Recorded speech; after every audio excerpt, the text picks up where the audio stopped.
इस कार्यक्रम के प्रसारण पुण्यार्जक हैं श्री राजेंद्र प्रसाद जैन, श्रीमती ममता जैन, श्री प्रशांत जैन, श्रीमती दिव्या जैन, पारस जैन, श्री भरत जैन, श्रीमती सौम्या जैन एवं समस्त परिवार मुंबई। हमें वह दृश्य भी सामने आ रहा है जिस समय दीक्षित नहीं था और लौकिक पढ़ाई करता था और उस समय गुरुदेव की दीक्षा हुई थी। दीक्षा का क्या अर्थ होता है, मुनि का क्या स्वरूप होता है, पंच परमेष्टि का क्या स्वरूप होता है, इससे मैं पूरी तरह से अनभिज्ञ था। नमोकार मंत्र की माला जरूर फिरता था, नमोकार मंत्र का जाप करता था, किंतु स्वरूप से अनभिज्ञ था। किंतु धीरे धीरे जाप का ऐसा प्रभाव पड़ा कि स्वरूप का बोध धीरे धीरे होने लगा। बात बिल्कुल सही है। नवजात शिशु होता है और 2-4 साल होने के उपरांत उसको आप लोग स्कूल भेज देते हैं और एकदम पहली कक्षा में प्रवेश नहीं पाता, किंतु नर्सरी में वह प्रवेश पाता है। नर्सरी के उपरांत LKG, UKG, पता नहीं और कौन से KG है, हम नहीं जानते। धीरे धीरे उसका विकास होता है। ज्ञान का विकास अलग वस्तु, किंतु उस ज्ञान का सदुपयोग करना उससे भिन्न वस्तु है। और लौकिक क्षेत्र में भी ज्ञान का बहुत विकास होता हुआ देखने में आता है। अनेक प्रकार के डिग्रियों को प्राप्त करके आगे लौकिक क्षेत्र में प्रतिभा को फैलाने का प्रयास किया जाता है और वह लौकिक क्षेत्र संबंधी ज्ञान माना जाता है। परमार्थ संबंधी ज्ञान बहुत ही अद्भुत चीज़ है। और उस समय जिस समय गुरुदेव की दीक्षा हुई थी सन 68 में, और अजमेर में नशिया जी में हमने दर्शन किए गुरुदेव के, वह सारा दृश्य मेरे सामने आ रहा है। आचार्य ज्ञान सागर जी महाराज जी का भी दर्शन हुआ, आचार्य श्री का भी दर्शन किया और जिनालय का भी दर्शन किया। इसमें कोई संदेह नहीं है। 8 साल अंतर्मूर्त के उपरांत आस्था जागृत होती है। भले ही वह व्यक्त कर सके अथवा न कर सके, ये अलग वस्तु है। द्रव्य स्रोत की बात नहीं करने जा रहा, किंतु भावात्मक जो ज्ञान की परिणति है वह भी अद्भुत विषय है। और उस समय प्रथम बार नरसिंह जी का दर्शन हुआ, ऐसा लग रहा था कि यहाँ से लौटना नहीं चाहिए।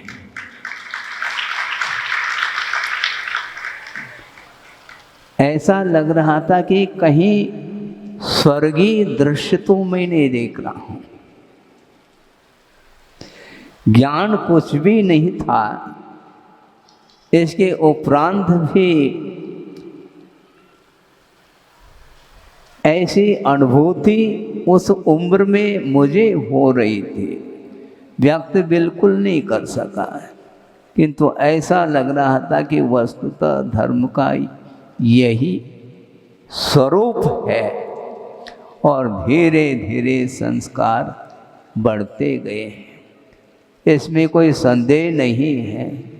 बीज का वपन किया जाता है, सुबह वपन कर लो और शाम को जा कर के अंकुरित हुआ क्या नहीं हुआ ये देखना चाहो तो संभव नहीं है। प्रति समय उसमें विकास निरंतर होता रहता है, इसके उपरांत भी वह विकास दृष्टिगत नहीं हो सकता। इसी को बोलते द्रव्य व्यवस्था। आपका जन्म हुआ और जन्म होने के उपरांत आप जिस पोजीशन में यहाँ पर बैठे हैं, ये सारा जो शारीरिक जो विकास हुआ है, बाल्य अवस्था से किशोर अवस्था, युवा अवस्था और वृद्धावस्था आई है, वह प्रति समय जो परिणमन है वही परिणमन कालांतर में जा कर के देखने में आता है। परिणमन रुकने वाला नहीं है, चाहे वह सुख की अनुभूति हो चाहे दुख की अनुभूति हो, वह क्षणिक हुआ करती है, वह त्रैकालिक नहीं है।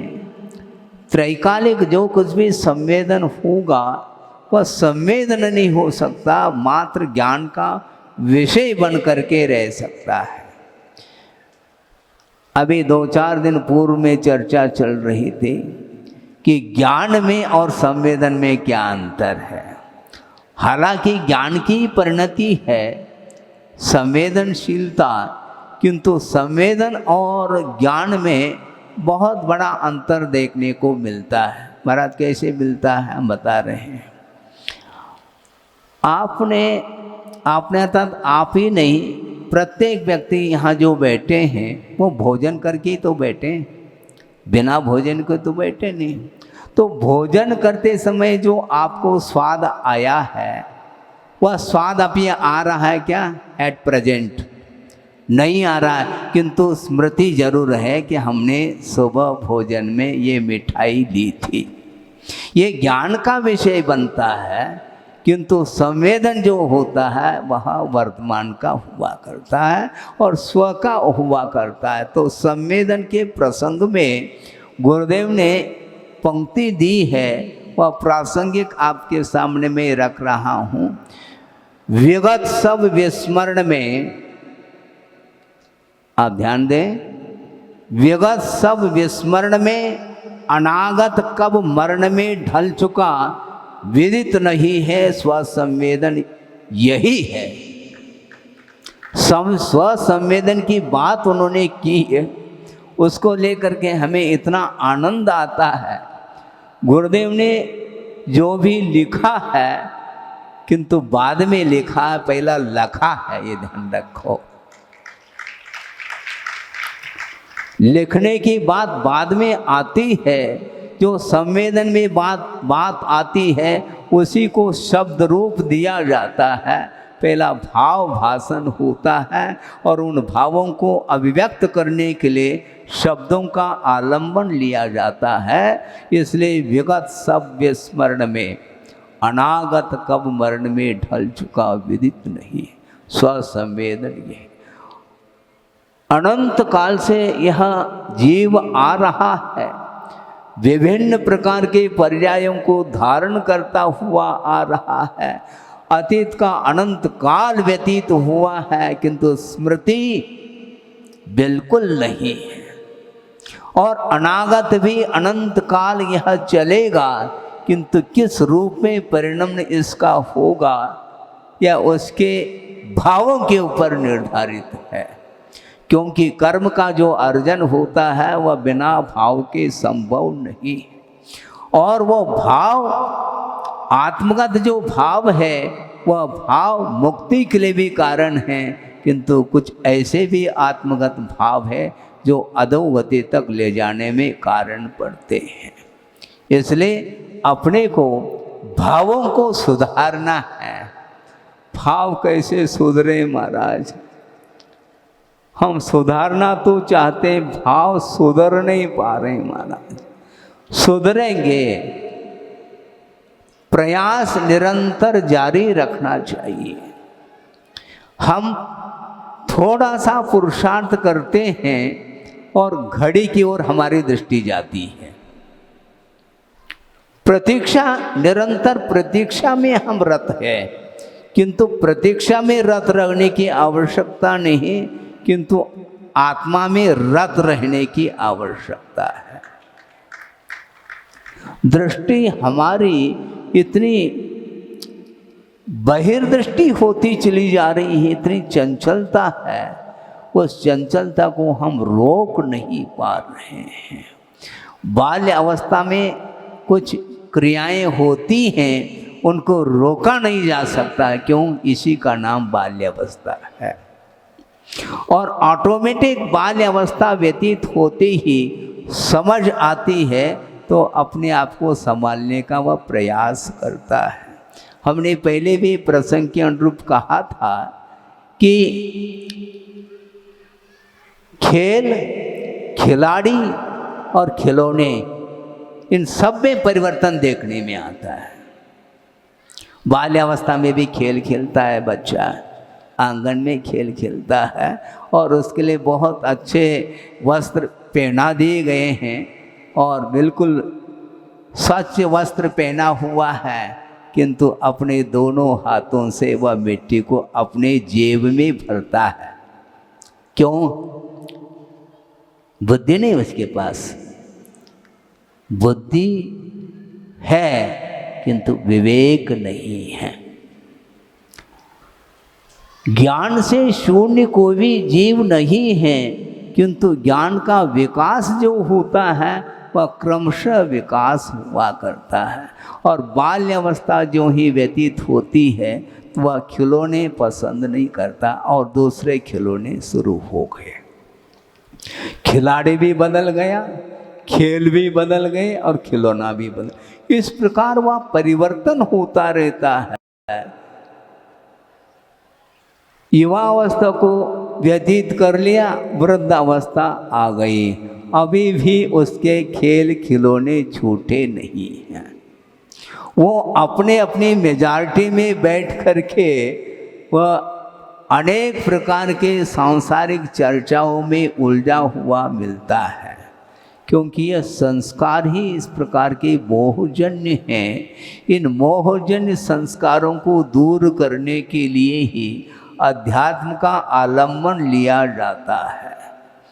मैं काफ़ी देर से यहाँ पर बैठा हूँ और आप लोग भी बैठे हैं और वह दृश्य दिखाया जा रहा था मूक माटी का अधिकार। उसमें क्या भाव भरे हैं, वहाँ तक पहुँचने के लिए अपने को कई चातुर्मास करने होंगे, ध्यान रखो। उस मूक माटी के मर्म को समझने के लिए उनके शब्दों के माध्यम से भावों तक पहुंचने के लिए अपने को पता नहीं कितने भाव लेने पड़ेंगे। ज्ञान अलग वस्तु और प्रैक्टिकल रूप अलग वस्तु, प्रयोगात्मक धर्म है। वस्तुतः हमने एक स्थान पर पढ़ा था, कोई पुस्तिका थी, उसमें पढ़ने में बात आई है कि दो व्यक्ति ऐसे हैं जो चिंतन से शून्य हैं। महाराज आप क्या कहना चाह रहे हैं? धीरे धीरे खोल रहा हूँ ताकि समय भी धीरे धीरे पूर्ण हो जाएगा। एक साथ स्पीडली बोलेंगे तो फिर मुश्किल हो जाएगा। दो व्यक्ति ऐसे हैं जो चिंतन से शून्य हैं। कौन से महाराज? एक तो भगवान हैं जो प्रत्यक्षदर्शी हैं, उन्हें चिंतन की कोई आवश्यकता नहीं। और एक व्यक्ति वह है जो अज्ञानी है, वह चिंतन करने की क्षमता ही नहीं उसके अंदर। चिंतन करने की क्षमता उसके अंदर है नहीं। और एक व्यक्ति ने कहा, कौन वो व्यक्ति? और कोई व्यक्ति नहीं है, एक कोई मालिक है मान लो, और अपने नौकर से कह रहा है कि देखो ये घी के 2 डिब्बे हैं, इसको बगीचे में छुपा करके आना। झट से वो 2 डिब्बों को लेकर के वो किया क्या, उसने बगीचे में जा कर के एक वृक्ष के पास गड्ढा खोद करके उस घी को डाला और ऊपर से मिट्टी फेर दी, और दोनों डिब्बे, खाली डिब्बे, दौड़ता हुआ आया है, मालिक आपने जो काम बताया था उसको पूर्ण कर लिया क्या? हमने घी को छुपा करके आया हूँ। कहाँ पर? कहाँ पर क्या? बगीचे में। और गड्ढा खोद करके दोनों डिब्बे में भरा हुआ जो घी था उसको हमने उसको और ऊपर से मिट्टी फेर दी है। किसी को ज्ञात नहीं हो पाएगा कि वह घी कहाँ पर है, और ये 2 डिब्बे लाया हूँ, इसको कहाँ पर छिपाएं। अब सोचो, घी को छुपाने के लिए इसका अर्थ ये थोड़ी कहा, इसी को बोलते हैं अज्ञानी के पास खोपड़ी नहीं है, चिंतन करने की क्षमता नहीं है। उस घी को खाने के लिए भी बुद्धि चाहिए है। खा करके एक डिब्बी को खाली किया जा सकता है, किंतु उसने खाया नहीं, स्वाद नहीं लिया, क्योंकि इसको बोलते हैं बुद्धि काम नहीं करती है। इसलिए 2 व्यक्ति ऐसे हैं जो चिंतन से ऊपर उठे हुए हैं। जो अज्ञानी होता है वो वस्तु स्वरूप उसको समझ में नहीं आता, और जिसके लिए सारे पदार्थ प्रत्यक्ष हो रहे हैं उनके लिए अब चिंतन करने की कोई आवश्यकता नहीं है। और आप लोग यहाँ पर बैठे हैं और मैं कुछ बोलने जा रहा हूँ, किंतु आचार्य महाराज का बार बार कहना रहता संघ के लिए कि कम समझाना, समझना ज़्यादा। हमें समझाना नहीं है, पहले समझना है। वस्तुतः वस्तु का स्वरूप क्या है, दुनिया किस ओर दौड़ लगा रही है, बड़ा आश्चर्य होता है। आप लोगों का तीव्र पुण्य का उदय है, इसलिए जैन धर्म का स्वरूप, जैन दर्शन का स्वरूप आपको ज्ञात हो चुका है। किंतु ऐसे भी इस धरती पर जीव हैं कि अहिंसा का क्या स्वरूप है, सत्य का क्या स्वरूप है, इसका बोध ही नहीं है। उनको बोध देने वाला कौन है?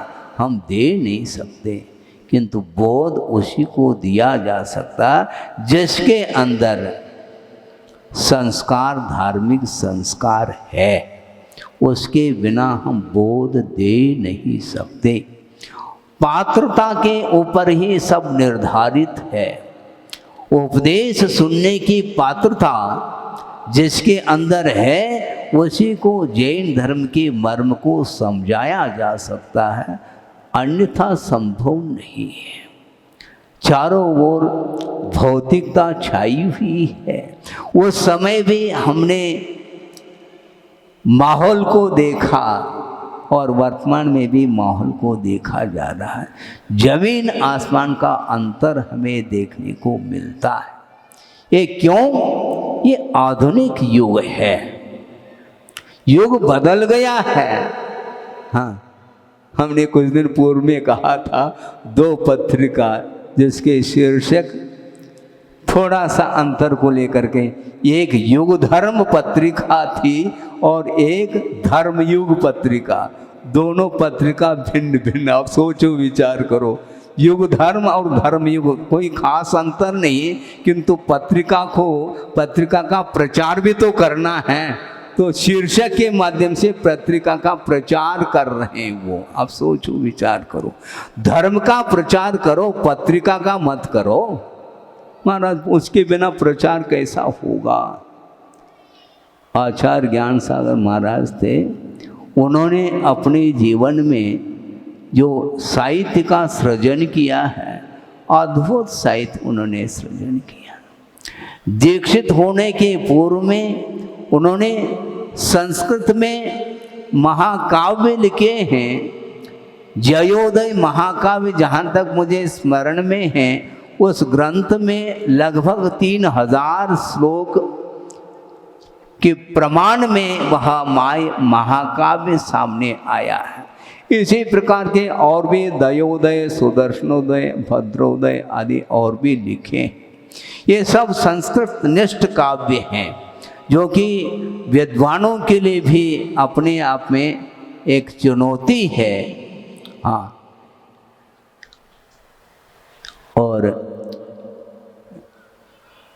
स्मरण में मुझे आ रहा है कि हीरालाल सिद्धांत शास्त्री साडूमल, उन्होंने एक बार गुरुदेव के सामने कहा कि महाराज, आचार्य ज्ञान सागर जी महाराज ने इतना साहित्य लिखा है, इसका प्रकाशन होना चाहिए, इसका प्रचार प्रसार होना चाहिए। तो आचार्य ज्ञान सागर महाराज ने ये कहा था, हमने सुना गुरुदेव के मुख से, मैं प्रचारक बाद में हूँ, पहले साधक हूँ।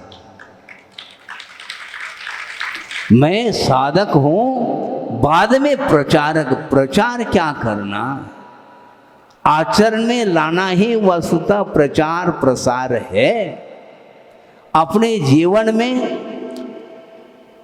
उस धर्म को आत्मसात नहीं करेंगे तो उसका क्या प्रचार करना।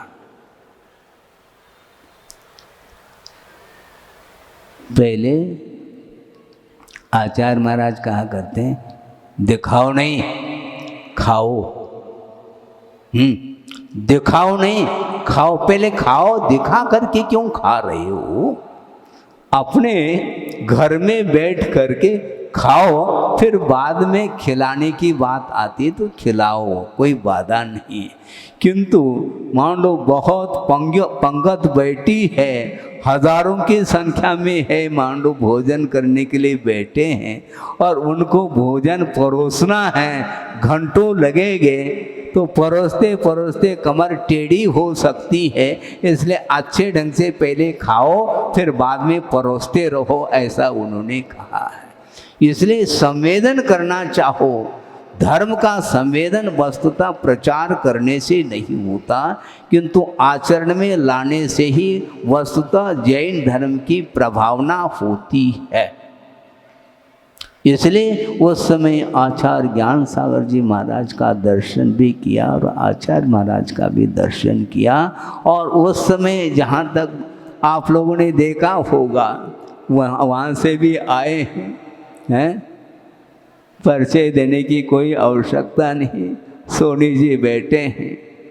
और उस समय लगभग उस प्रांगण में आचार्य ज्ञान सागर जी महाराज और आचार्य महाराज दोनों मंच पर बैठे हैं और प्रवचन चल रहा है। लगभग 200-300 व्यक्ति बैठे होंगे, बस प्रवचन चलता था। लेकिन वस्तुतः वह प्रवचन मार्मिक प्रवचन होता था।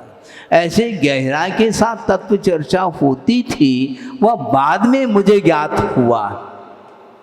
वो सारे प्रसंग गुरुदेव के मुख से जैसे जैसे हम सुनते चले गए, तो वो समय मुझे आभास हुआ कि देखो 10 साल की उम्र में मैं जो देख रहा था, वो समय धर्म का स्वरूप सामने नहीं आ रहा था। और अब वही चीज़ गुरुदेव के माध्यम से हमें सुनने को मिल रही है। वस्तुतः स्वरूप की ओर दृष्टि रखने के लिए बहुत कठिनाई होती है, क्योंकि विज्ञापन का जमाना है और विज्ञापन के माध्यम से वह स्वरूप से वह कोसों दूर होता चला जाता है। वस्तुतः क्या समीचीनता है, क्या असमीचीनता है, इसका बोध नहीं हो पाता। एक प्रसंग आपके सामने रखूं ताकि साथ साथ, क्योंकि बहुत जल्दी मन आपका ऊब सकता है। सैद्धांतिक बातों को सुनते सुनते व्यक्ति ऊब सकते हैं। और मान लो मंच पर यदि कवि महोदय खड़े हो जाए तो बिना कविता सुनाए भी आप ताली बजाते हैं।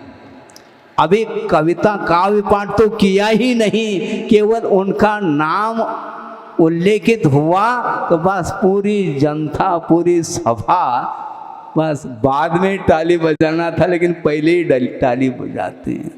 अर्थ यही है कि वह मनोरंजन चाहती है जनता। मैं मनोरंजन करने के लिए नहीं बैठा हूँ कि हकीकत बताने के लिए बैठा हूँ।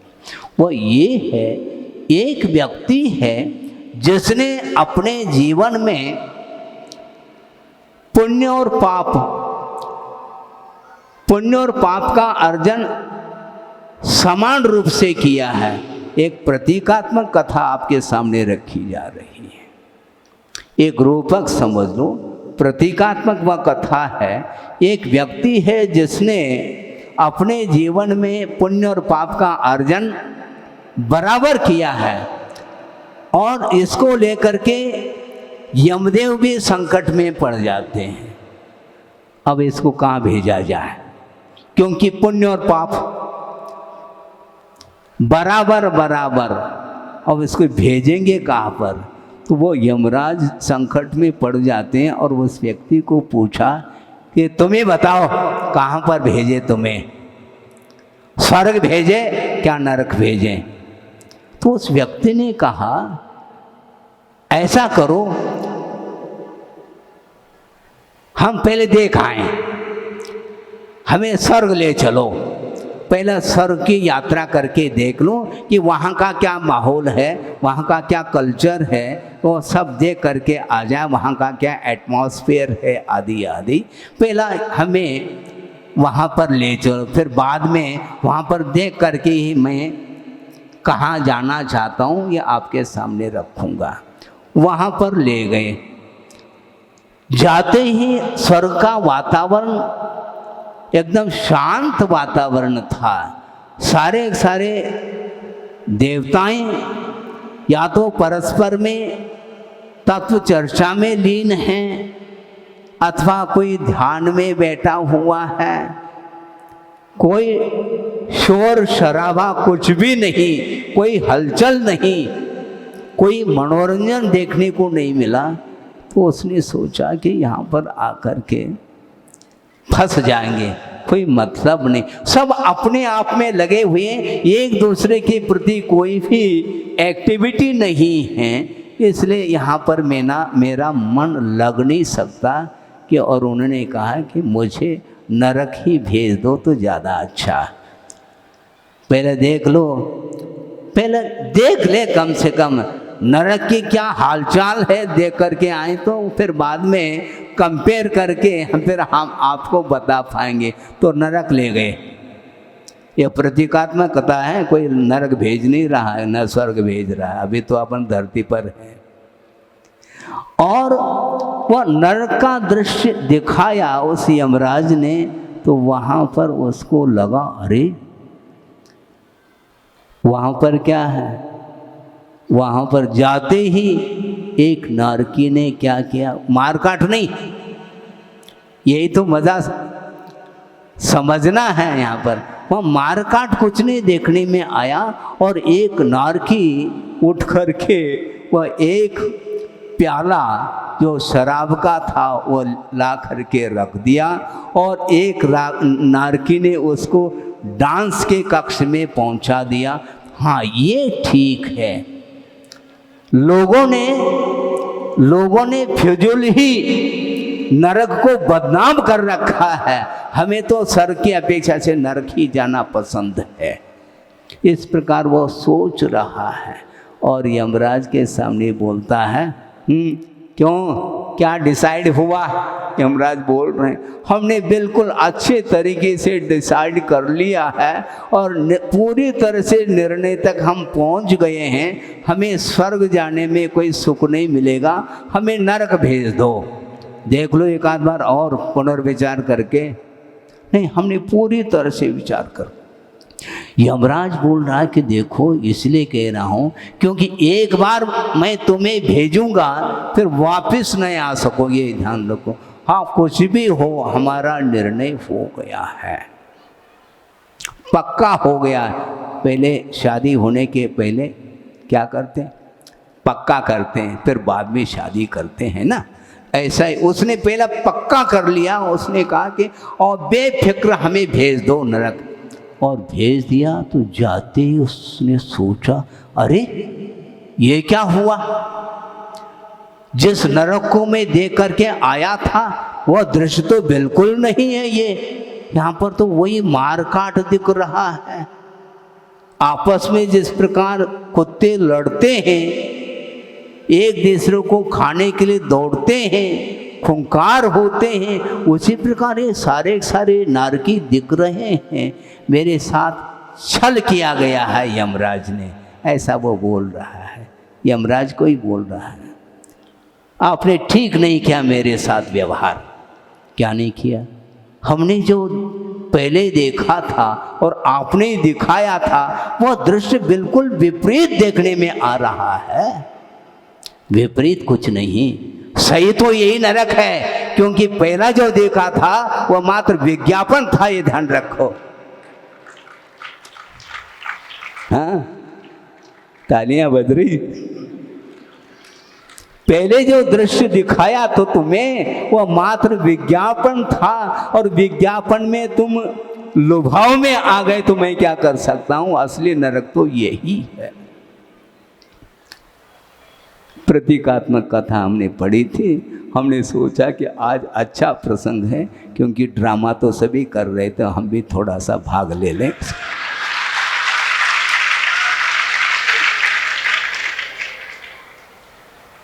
इसको बोलते हैं संसारी प्राणी भौतिकता के चकाचौंध में वह डूब रहा है, उसको वस्तु का स्वरूप देखने में नहीं आता। और 8 साल अंतर्मुर्त के उपरांत यदि वह भेद विज्ञान हो जाता है तो वस्तु का स्वरूप और पंच परमिष्ठे का स्वरूप उसे ज्ञात हो जाता है।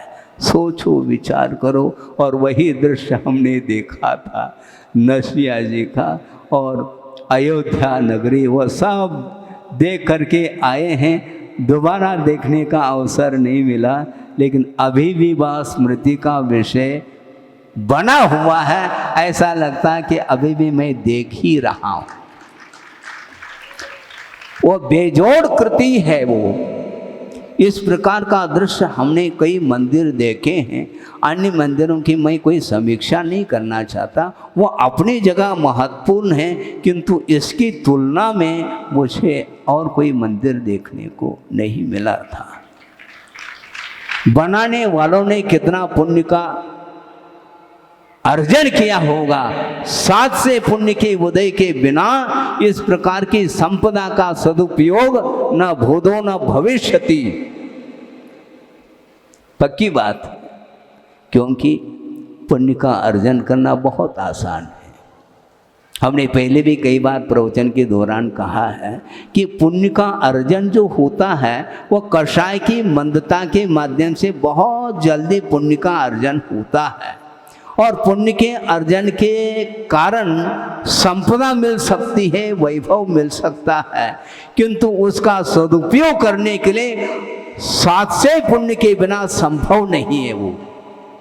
क्योंकि वैभव का उपयोग संसारी प्राणी विषयों में करता है, किंतु ऐसे ही विरल जीव हुआ करते हैं जो उस संपदा का उपयोग धार्मिक क्षेत्र में करके वो असंख्य जीवों के उद्धार के लिए इस प्रकार के जनालयों का निर्माण करके और उसमें श्री जी को स्थापित करके और पूजन अर्चन करने में लग जाते हैं। और हजारों साल के लिए सारे जैन धर्म में उच्च कुल में पैदा हुए जो लोग हैं वो आ करके दर्शन करते हैं, पूजन अर्चन आदि करते हैं और अपने परिणामों को पवित्र बनाते हैं।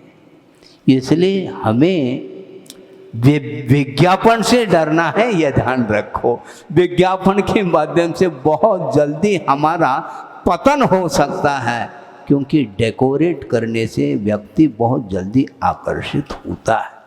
और डेकोरेट करने के पीछे यही रहता है, यदि वस्तुतः वह पदार्थ यथार्थ है तो डेकोरेट करने की क्या आवश्यकता है, एडवर्टाइज करने की क्या आवश्यकता है, कोई आवश्यकता है। लेकिन देख लेना, प्रत्येक व्यक्ति जो दुकानदार है उनके यहाँ चले जाओ तो समझ में आ जाता है। मान लो वस्त्र के दुकान, कपड़े की दुकान में पहुँच गए तो वहाँ पर अनेक प्रकार के वैरायटी को लेकर के कपड़े हैं और उस पर उसी प्रकार का लाइट फोकस किया हुआ मिलता है, ताकि उसके माध्यम से और हाईलाइट हो जाए और उससे व्यक्ति आकर्षित हो जाए और वह दुकान से खाली हाथ न लौटे, इसको लेकर के वह पुरुषार्थ करता है। किंतु आचार्य कहते हैं कि धार्मिक क्षेत्र में डेकोरेट करने की कोई आवश्यकता नहीं, क्योंकि वो ओरिजिनलिटी है। क्योंकि धर्म का अर्थ होता है वस्तु सहा वो धम्मो कहा, वस्तु का जो स्वरूप है वह धर्म कहा है। और वस्तु का स्वरूप दुनिया में देखने को नहीं मिलती है, यदि मिलती है वह सच्चे देव गुरु शास्त्र के निकट जब पहुंच जाता है भव्य जीव, तो उसको धर्म का स्वरूप देखने को मिलता है। इसलिए हमें ज़्यादा नहीं कहना, किंतु विज्ञापन से हमें बचना है, ये तो तय है।